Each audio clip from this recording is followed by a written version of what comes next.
Good morning. We'll give folks a few minutes to get on before we start.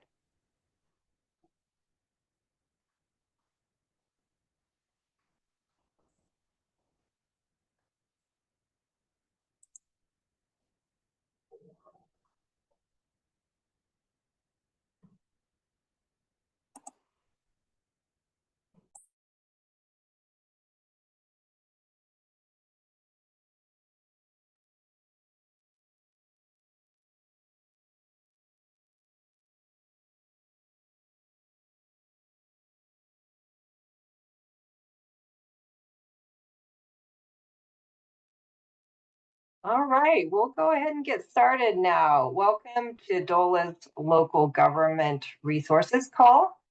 This monthly call supports local governments and partner organizations in navigating historic state and federal funding opportunities and resources that can help strengthen your community.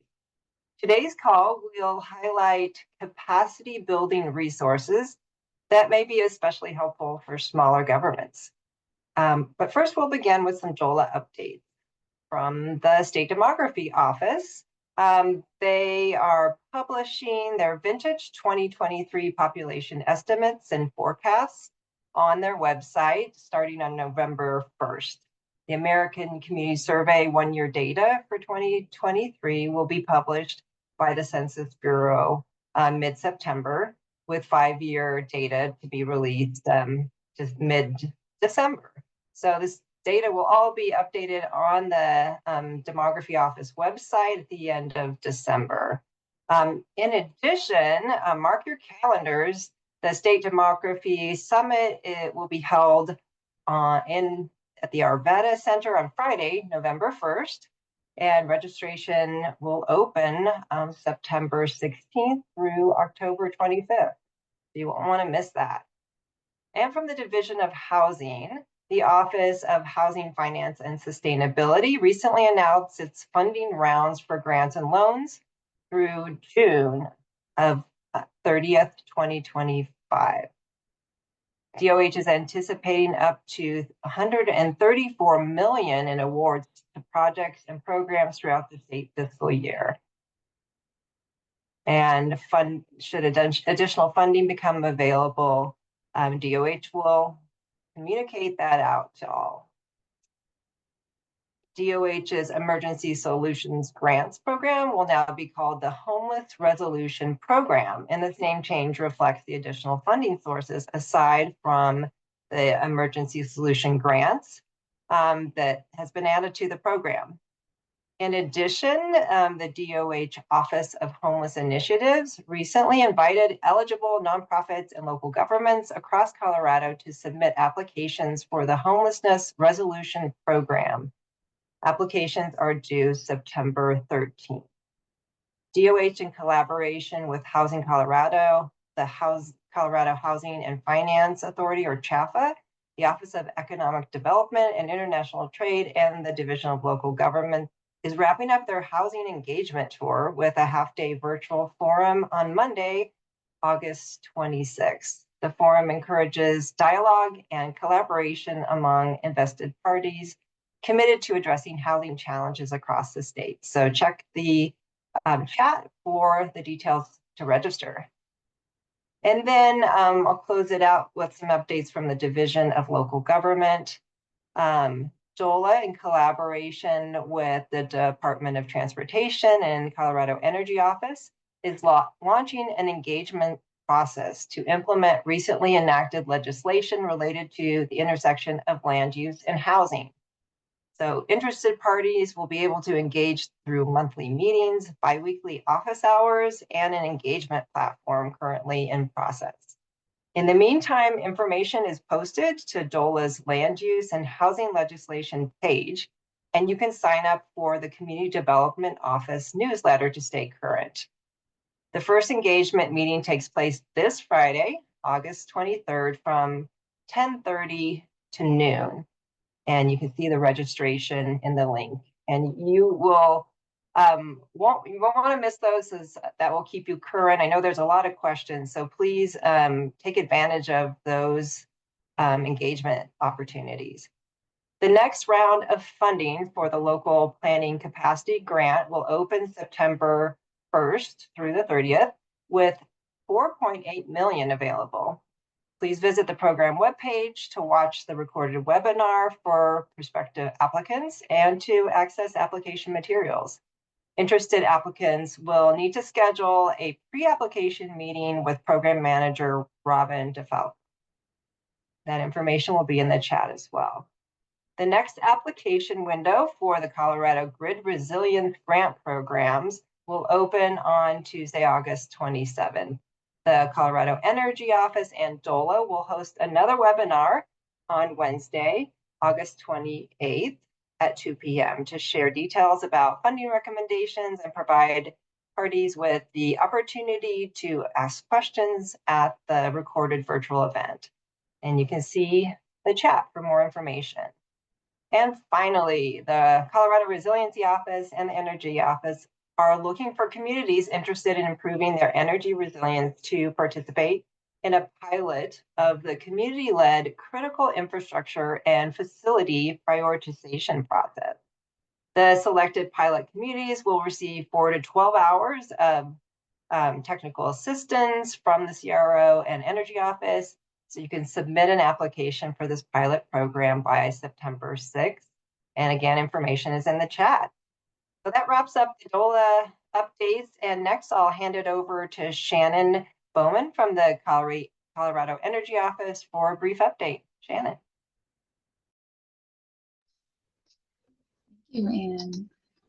All right, I was just going to share a really quick presentation with you all. Hopefully this goes through okay.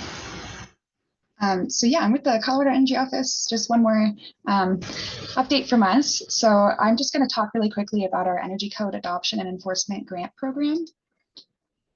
So just really high level, energy codes essentially deal with multiple elements of buildings, whether it's building envelopes like insulation and windows, water and space heating, appliances and lighting.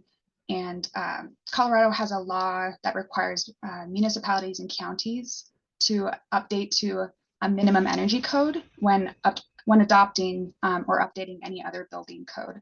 And that's currently the 2021 International Energy Conservation Code and the Colorado Model Electric Ready and Solar Ready Code. So this grant program is essentially available to help local governments assist them in adopting these energy codes.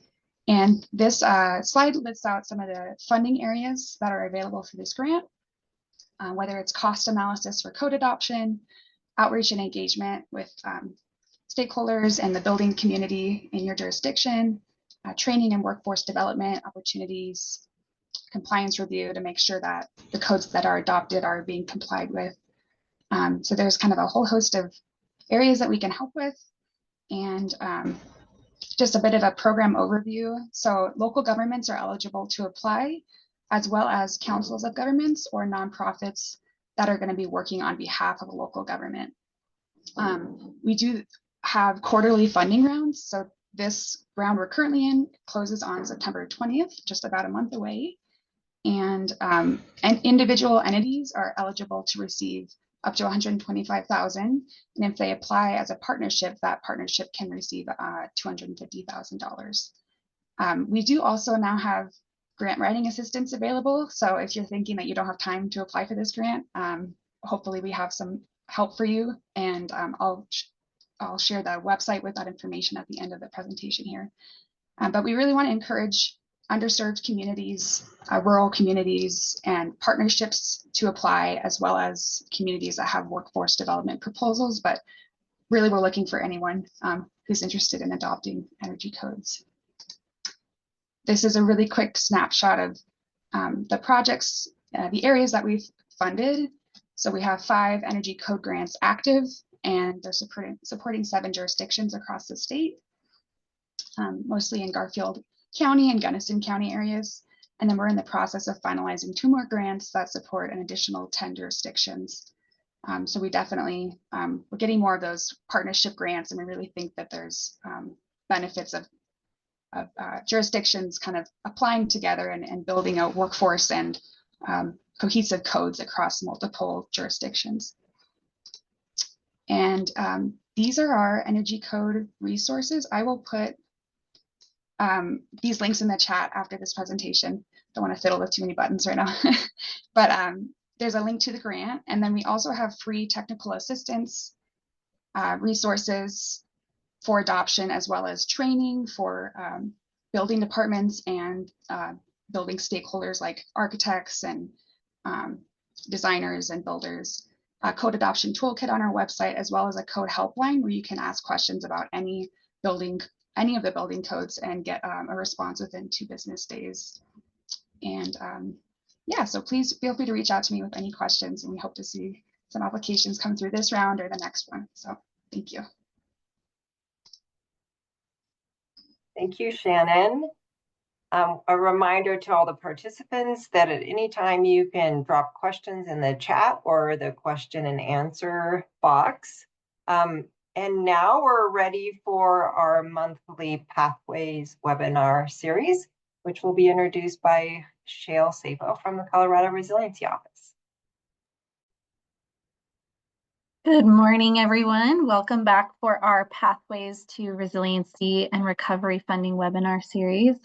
We are also slightly transitioning this to also be part of the funding navigation series as our new kind of branded local government resources call. So if you hear either term, they're one and the same.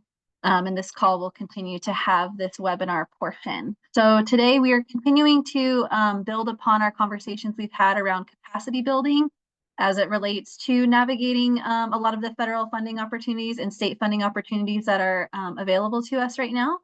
We have a couple of fantastic speakers today. We have, first of all, one of our own regional managers, Randy Sneed, who's going to speak first, and then it'll be followed by Heather Carlson, who will speak to the LTAP program. So I'm excited for you both, or for you all, to hear from both of them and learn some additional resources and advice for navigating some of these unprecedented opportunities. So with that, Randy, I'll go ahead and turn it over to you. Happy Wednesday, everybody. I'm so excited to be here with you, talking about capacity building for project and grant management. My name is Randy Sneed. I'm the South Central Regional Manager. Next slide.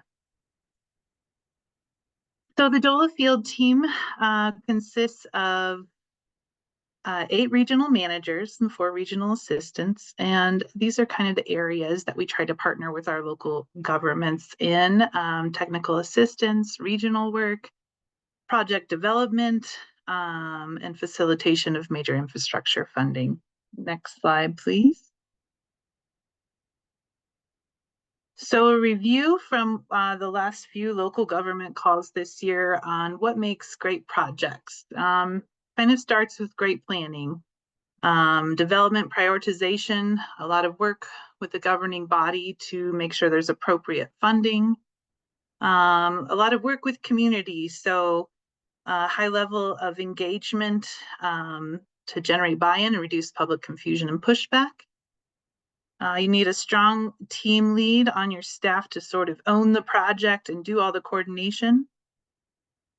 And then a generous timeline to the extent possible, of course, to accommodate grant deadlines, public engagement, and reduce pressure on staff.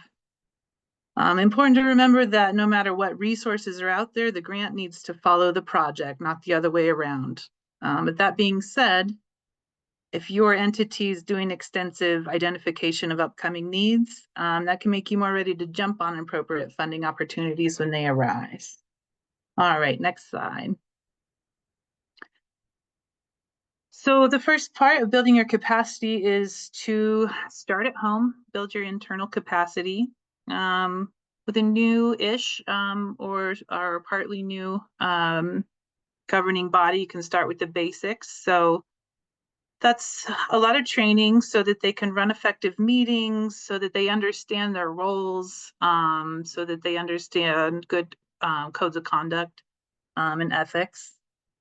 And then once you've got them sort of onboarded, you can kind of work on their skills so they can better tackle your goals. So work on fiscal responsibility, planning, and policy, do routine goal setting and capital improvement planning, and making sure that they understand that their budget is kind of a moral document, so that if they say that they're going to work on projects, they have to follow it up in that budget and support those projects. So some resources that are available for that: your regional manager can do curated board trainings according to your needs and the experience of your board.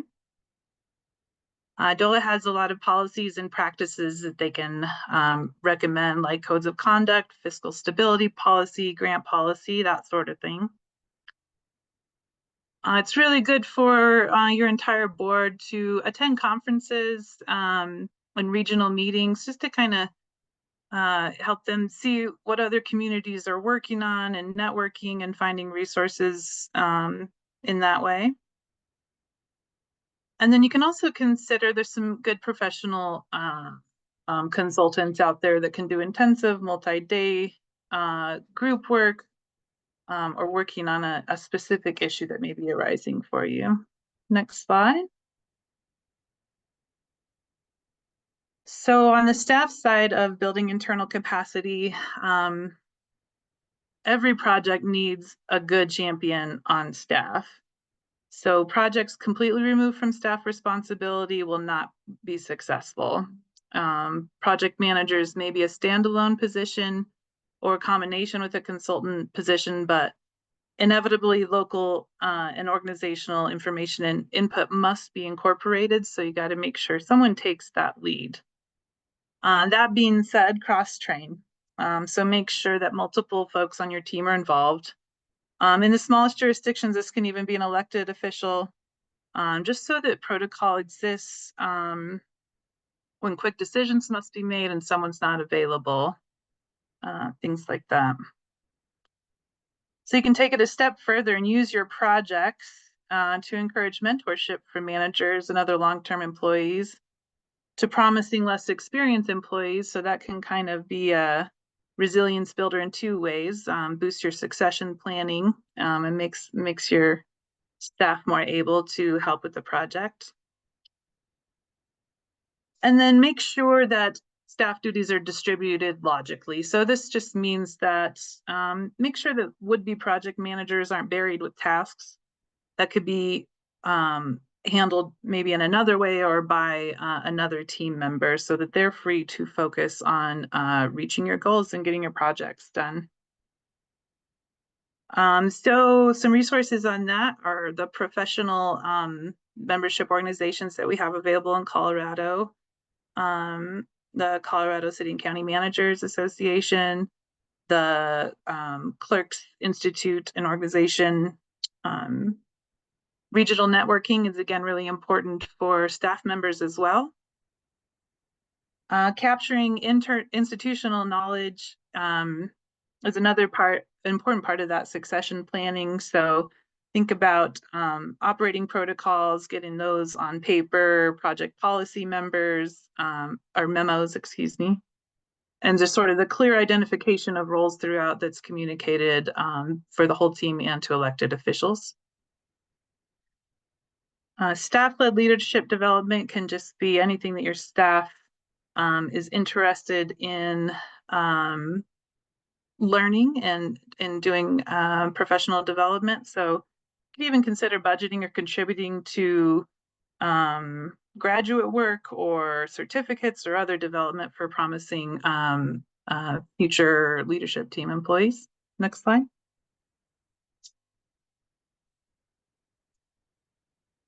So adding internal capacity, and this is a tough one because it's permanent staff is really hard to fund through grants. You might get some seed money to establish a position, but it's really something that needs to be identified in the budget for the foreseeable future. So consider boosting your executive team. Strategic staff ads. So if you've actually identified work that detracts from project management, what's the best way to distribute? Can you, do an admin assistant or some another position that looks that way to reduce the load on your lead staff? If you're looking at adding specific grant staff.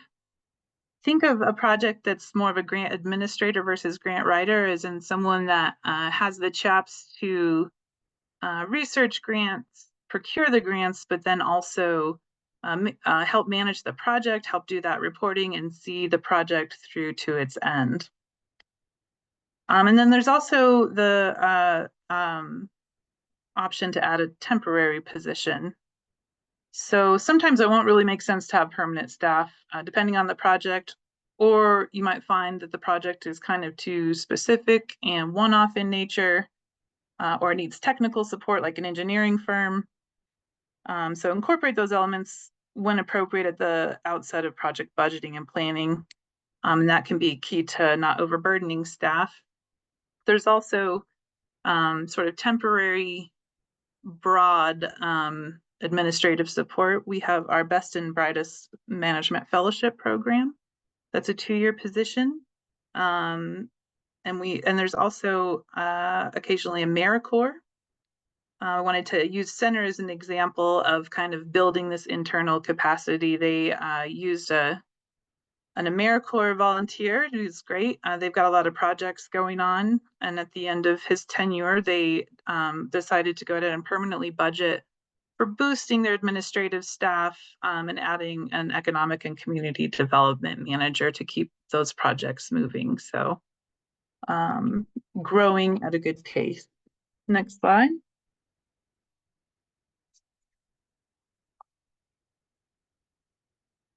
So again, know when to outsource.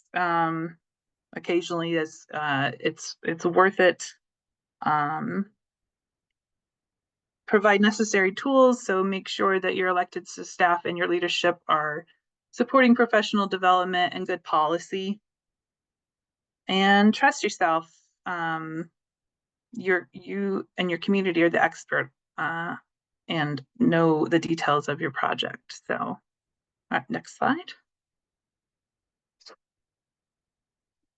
So step 3 in boosting capacity will be to augment your internal capacity with regional collaboration. So of course, attendance at these regional meetings and conferences help, and you can identify folks with similar capacity in your region and see where you can work together.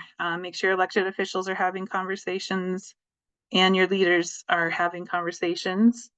So you can look at regional planning initiatives, project alignment to reduce MOB costs, maybe regional staff, think planning staff, engineering staff, or even a regional grant administrator. Make sure you're building relationships again. And other regional policy, I'm going to use the San Luis Valley recently implemented a 6-county IGA for 1041s to protect common water resources. That was a great collaboration that did a lot for the region, but also saved a lot of money and wasn't something that individual entities would have been able to do on their own. Next slide. So step 4 would be to augment your capacity with state capacity resources. So this is a big slide. I won't read it all to you. So access our team to seek technical assistance. We're always happy to answer questions early and often and help to the extent that we can. We're always going to support and recommend that you pursue extensive planning as you are able. So planning, depending on what it is, can often be a lower match than your infrastructure and construction grants. So they're incentivized. And to be honest, most plans are done via consultant. So that can really reduce the impact on your staff and your team. The local capacity program through Prop 123 opens September 1st, by the way, due September 30th. Eligible projects types for that are staff, consultant, permitting software, champion work to get projects done to help stay opted into the program, and expedited review, development, refinement, and staffing.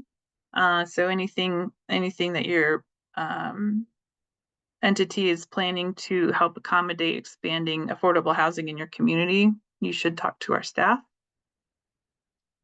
We've got the IIJA grant writing and technical assistance program. And don't forget about our LOMA funds. Those are funds that are available through DLG to match IIJA funding. And then we have the local, oh, I have that in there twice, but just in case you needed a reminder, the local planning capacity grant program. Check out our link. There's additional information there, that capacity building resources showcase. And don't forget our local community funding guide. Next slide.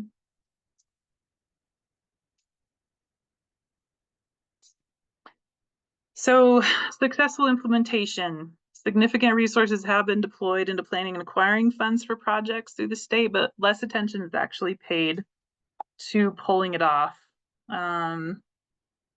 So as we've talked about, that this is where internal capacity is really going to be important to set up ahead of time, as well as elected official support on your team before your project is actually being implemented. You're going to establish who coordinates contractors, who reports to funders, who tracks expenses. If all of those roles cannot be fulfilled, go back a few slides and start identifying those folks. If your leadership wants the project complete, then the investments must be made in capacity to some extent. Next slide. A few more guidelines to ensure success. Again, clear roles, make it official, get board approval, hold folks accountable. We recommend streamlining grant tracking and reporting centrally with departmental focus on respective projects. So this looks a lot of different ways in a lot of different jurisdictions, but it's helpful to have someone that's very familiar with reporting and the ins and outs of how to manage multiple grants, and then have the departments providing those project updates and working with that person to best manage your grants. Don't be afraid to pivot.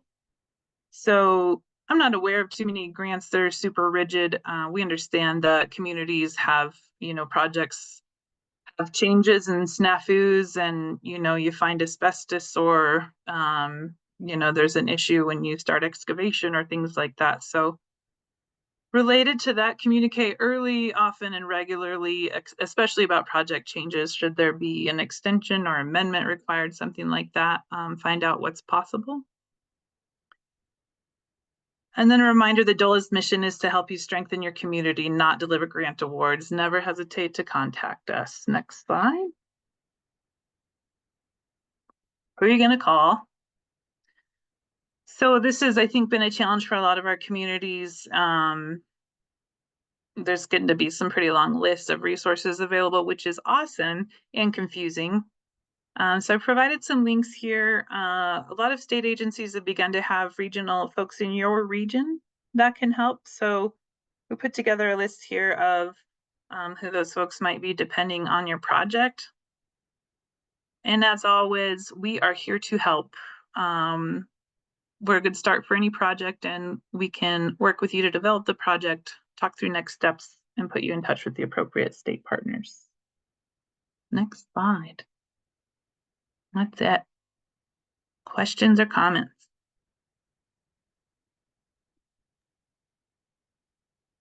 So Randy, we'll actually take questions at the end, but thank you so much. And we'll go ahead and turn it over to Heather for the next part of the presentation. And you're getting some kudos in the chat, Randy. Your region loves you. Woohoo, thanks, region. Okay, can you hear me okay? You're a smidge faint, Heather. Okay, how about that? Is that better? That's a little better, yeah. Thank you. Well, good morning, everybody. My name is Heather Carlson, and I serve as the director for Colorado LTAP.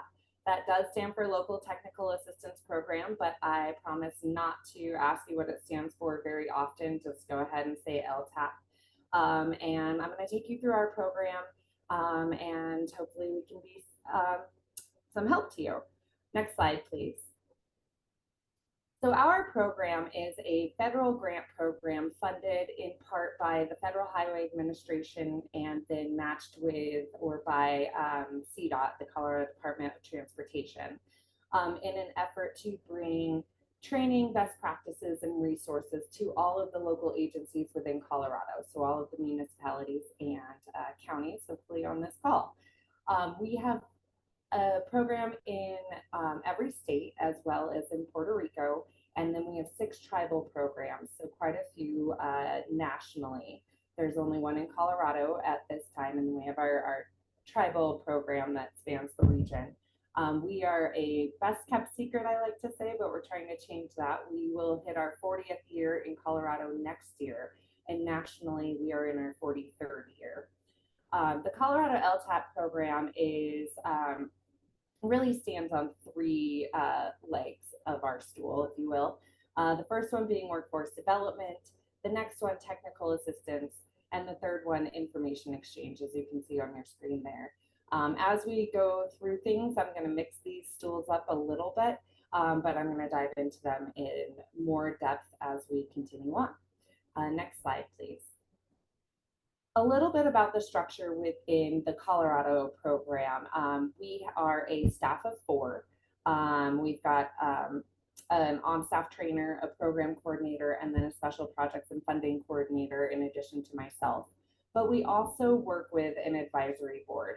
Our advisory board is aligned with the CDOT engineering regions, and we strive to have representation from municipality and county in each of those regions on our board.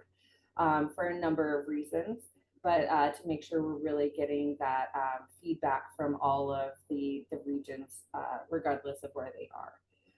Next slide, please.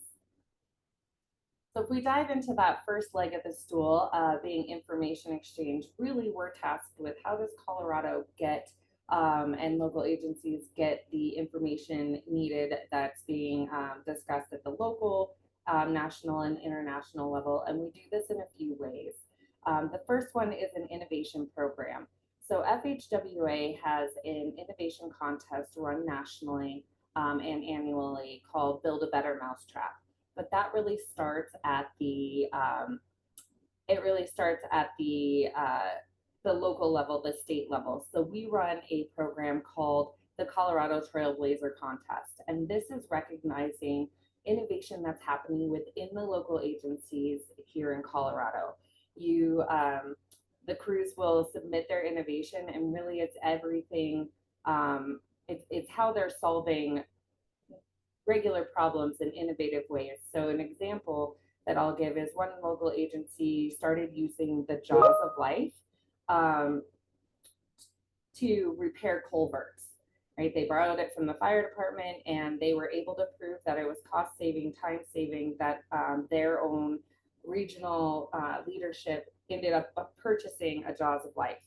That actually won at the national level a few years ago. So things like that, but it really kind of runs the gamut. And the reason we do the innovation is because if you're having the problem, there's a good chance that one of your neighbors here in Colorado is also having the same problem. And if we can help solve the same problems at the same time, then that would be beneficial. Next slide, please. Another way in which we bring and make sure that Colorado is up to date on information is by sponsoring individuals from local agencies to attend national conferences. 2 of the big ones that we've sent are TRB, the Transportation Research Board in DC every January. Last year, we did send individuals to the Public Works Expo, or PWX. There's a local roads conference that happens in Sioux Falls, South Dakota, specific for rural roads. And we will sponsor 2 individuals to attend these conferences with the agreement that they come back and share the trends, the challenges, the developments that they're hearing both from national and international partners. Next slide, please. The other way that we make sure to do our best to get the information across is by strategic communication. So we're not trying to pound everybody with information, but we do want to make sure that the information is accessible. So we have a monthly newsletter that you can subscribe to We are on the socials that you see there at the bottom of the screen. We'll run targeted emails, so we'll work with our advisory board in their regions if there's something specific to that region. Sometimes it's nice to get something from a neighbor rather than somebody you don't really know. So we work with them to make sure that we're reaching out to the right people. And then you can continue to see the rest of the resources. We have a website with specialized resource pages with regulatory changes and whatnot, but we really do try to be strategic about how that information is shared and when it is and how accessible it is. Next slide. Moving on to the second, probably biggest leg in our stool is workforce development.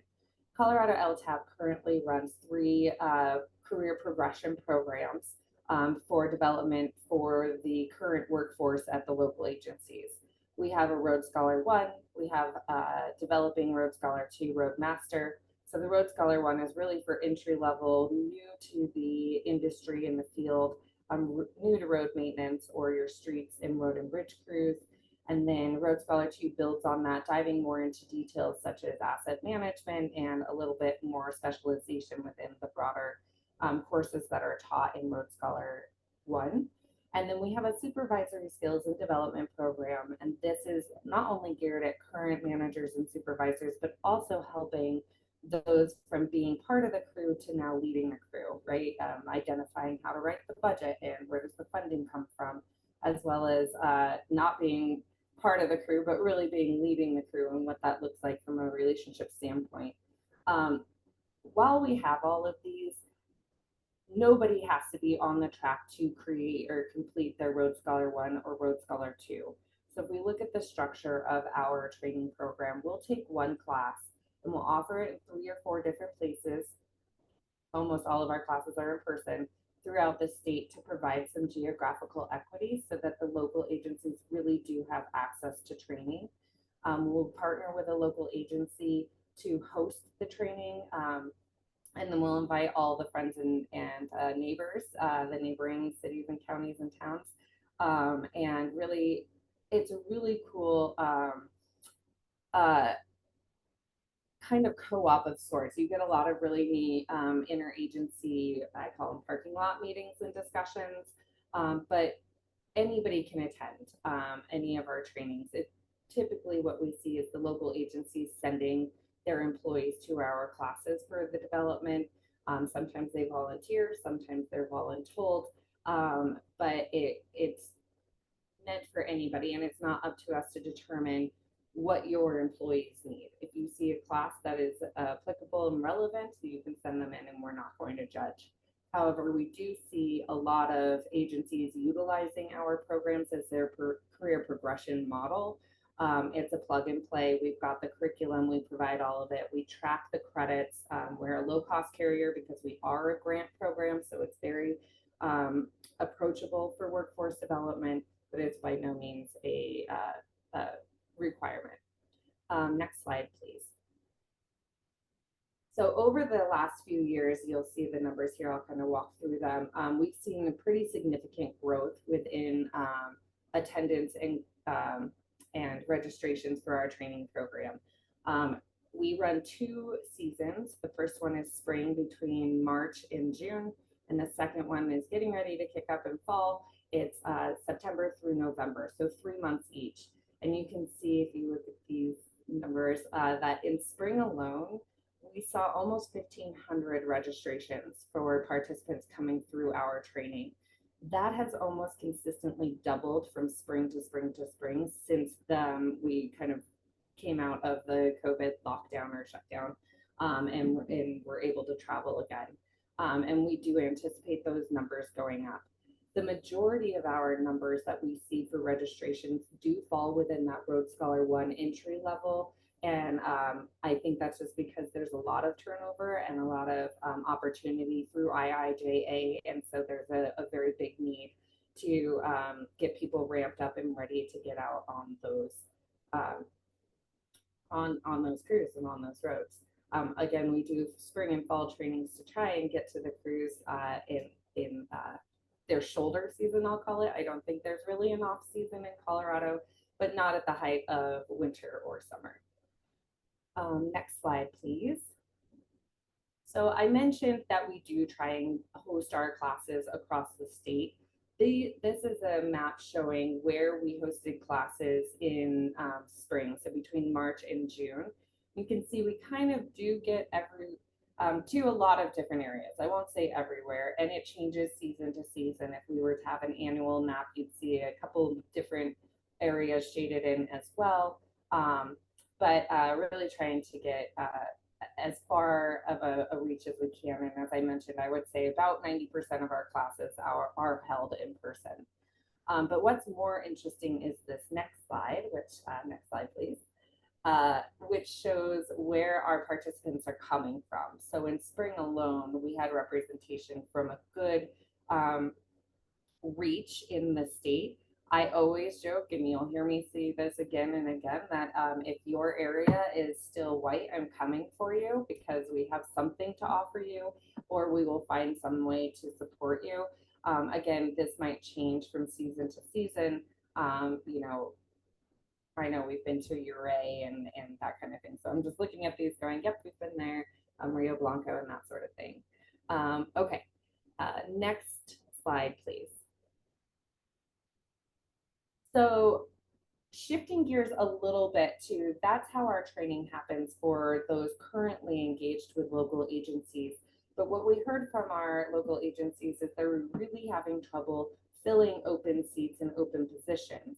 And so we partnered with FHWA in their Strategic Workforce Development Initiative, and we applied for and got a grant. So in case you're wondering, a grant can get a grant, it's possible. To establish the Colorado Road and Bridge Institute. What this is a 3-week program that's completely free, aimed at individuals not already in the industry and underserved populations. For a full-time 3-week program, at the culmination of it, they will receive their Road Scholar 1, their OSHA 10 card, their Flagger certification, their first aid, CPR, and AED certification, a road safety champion certificate issued by the National Center for Rural Road Safety. I will not ask you to repeat that either. Some heavy equipment training. And if they then subsequently are hired on and are in good standing with a local agency's crew or department for a quarter, Colorado LTAP is going to pay for them to get their CDL. Again, the whole purpose of the Colorado Road and Bridge Institute is to help create a pipeline for individuals into the industry and to provide the local agencies with a skilled up workforce ready to go. And that includes CDL, given some of the regulatory changes that happened now, almost 2 years ago. In addition to that, because we acknowledge that a full-time 3-week program could be difficult to attend, we have funding to assist participants with childcare, travel mileage, counseling needs, lodging if needed, and food insecurity as well. We will ramp up our next session of the Colorado Road and Bridge Institute in December, again in 3 weeks. So please reach out if you have any interest in that. We've got a pretty good communication with our local agencies, but finding and working with organizations outside of the industry is new to us. So we are always taking suggestions and networking where it may come up. Okay, next slide, please. Okay, so the third and final leg of our stool is that technical assistance. And it was good to hear Randy kind of talk about technical assistance as well. I think there's definitely some bridging and some similar identification for need and opportunity to help local agencies. So within Colorado LTAP, we have an equipment loan program. We have a number of different pieces of equipment, from sign retroreflectometers to pavement striping retroreflectometers. We have a non-nuclear asphalt density gauge. We've just purchased 2 traffic counters. And those work just like a library. You check them out for 3 weeks. We kind of figure out where we can meet and swap them, in the trunk of our car off the side of the road. And then you bring them back at no charge. We do have a resource library as well, but most of it's honestly available online, so we don't see as much of that anymore. And then we also have some project guidelines and how-to guides from other things. Next slide, please. One of the newer programs within Colorado is the Safety Circuit Rider. Not every state has this. I believe there are about 23 Safety Circuit Rider programs within the U.S. And we are lucky enough to have one. It's a newer program, but this is a dedicated engineer at CDOT who is there to assist local agencies with things like road safety audits, identification of low-cost countermeasures, depending on those audits. He also helps deliver and kind of dive into crash data within the region. And so you can we have a contact form on our page. You can request that assistance, and he can either come out, work with you on asset management, get you the data that you're looking for, or help you with some of those road safety audits. So this is a pretty cool thing that a lot of states don't have access to. And then next slide, please. The newest one, and this really, Randy, your presentation was great. I was taking a lot of notes, but this is the newest piece to our program, is the technical assistance within the special projects and funding space. So this is really where we are here to help with things like grant applications and project management. So if you were to go to this page on our website, you would find a list of NOFOs or deadlines, upcoming grant deadlines within the road and bridge and street space, including IIJA notices of funding. We keep that updated so you know what's coming up if there's a deadline. We also have a project management toolkit for local agencies that will help you identify which stage in project management you're in and which tools you need, whether it's a cost analysis or benefits analysis, a problem statement or whatnot. And then at the very end, we have a little bit of what I call peer pressure. And that is a list of agencies within Colorado that have received funding. The idea is that if you're considering something like a RAISE grant or something like that, you might look and see, hey, you know what, so-and-so in Colorado did that. Let's go out and reach out and see what their process was like, if they have a sample grant application, because theirs was successful, that they could share with us. I did this similarly when establishing the Road and Bridge Institute, because Idaho had already done something similar to it, and they shared everything with me, and it saved me a ton of time and a ton of stress. So we have a list of Colorado recipients, grant recipients on that page as well. But the best part that you don't want to skip over on this page is our dedicated resource. Her name is Jean Millard. She is there. She is not a grant writer for hire or a project manager for hire. She falls more into what Randy was talking about, being the grant administrator. She is a coordinator, so she can help review your applications for completeness, get you started on the project management space, help you use a tool if it's just not making any sense to you, and help get you through that program. Also, every grant is not created equally, and so they do have different requirements for reporting and that sort of thing. So she can kind of help you navigate that as well. Okay, next slide, please. So this slide I love because it really is a culmination of everything I said for technical assistance. This here is Deputy Oakley from the Eagle County Sheriff's Department. He reached out to the Safety Circuit Rider who referred him to Colorado LTAP. He was looking for a traffic counter for his department, but wasn't able to find funding for it. And so in speaking with Jean and myself, we determined that, hey, we don't have a traffic counter in our loan program. So while we're trying to find the right amount of funding, why don't we purchase it? You can then utilize it to get the data that you need, It helps us because you'll be our guinea pig for how does this thing work. But then you'll get the data that you need and use that to justify the purchase of one for your own department, or maybe not, right? Depending on what that is. So here he is very excited because that is a brand new traffic counter in his hand, but also he's standing in front of a new ride that he was picking up. So I just like how this picture kind of is the culmination of interagency safety circuit rider, our technical assistants on multiple levels, and we're still working with him to find the funding for that. Next slide. I think that is probably it. Yeah, so here are a couple of pictures. You can see that the participants get engraved plaques when they continue and complete our program. We are a big in-person program. On the cupcakes there, people love these. We hand out, we call that the LTAP Army. They are not Army men, but they are construction workers. So those are a pretty big hit for us. And then just the regional roads conference on the right-hand side, which is up in South Dakota, which brings a lot of great speakers in and such. So that's it for me. Wonderful. Thank you so much, Heather. All right, so we are now going to move into our question and answer portion.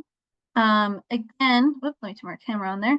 Again, if you have a question, you can use the Q&A feature, you can use the chat, or if you would prefer to ask your question verbally, you can use the raise hand. It's got a little hand icon there at the bottom to raise your hand and we will unmute you so you can ask your question out loud. So jumping in really quickly, the first question was how much is left in LOMA?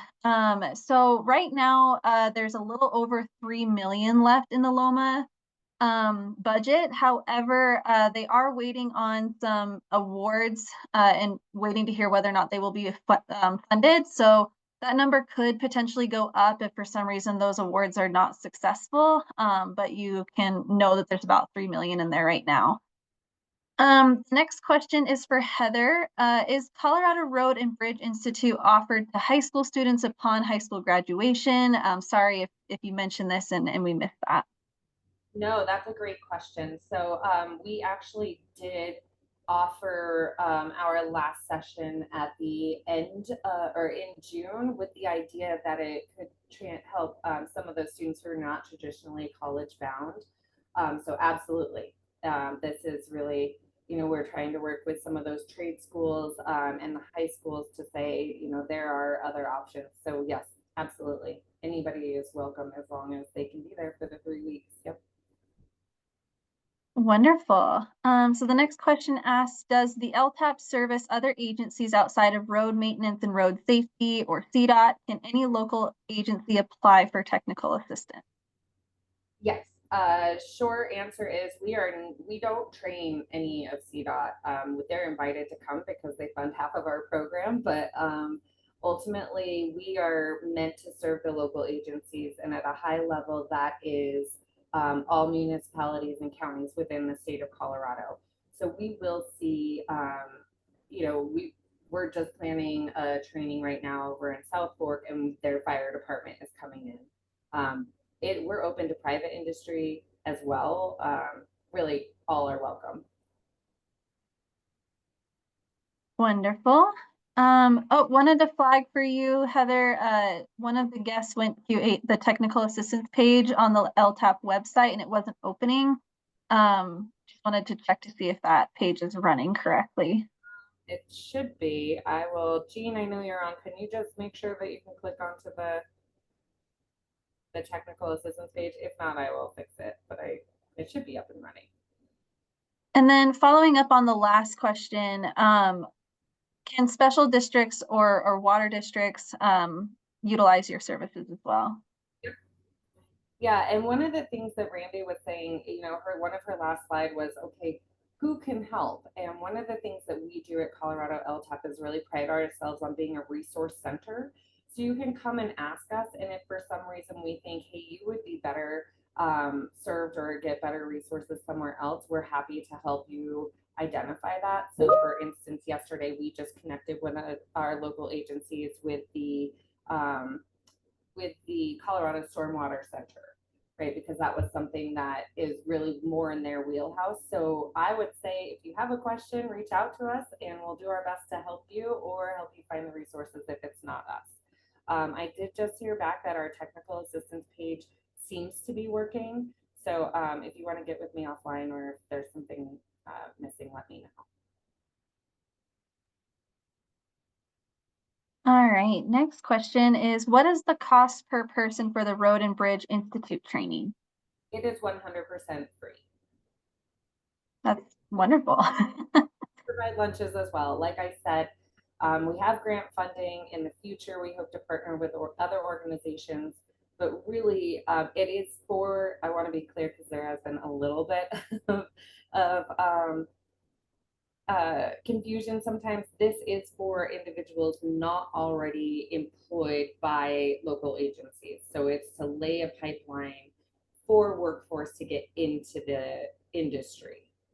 So it's for unemployed individuals specifically. All right, this question says, I apologize if I missed it, but are there CDL trainings available through LTAP? Great question. The short answer is sort of. Now we do have a CDL class for the theory portion. We do not have a fleet or a yard, so the behind the wheel portion would be hard, but the purpose of our offering the theory portion is to hopefully help supplement some of the funding and the cost. However, participants from the Road and Bridge Institute will get that theory portion, and then they also, after successful completion of a quarter employment, we will pay for those Road and Bridge Institutes to complete the behind the wheel training with a vendor. Great, and you're popular today, Heather. The next question's also for you. It says, how are technical assistance providers selected for the LTAP? Is there an existing partnership with technical assistance service providers?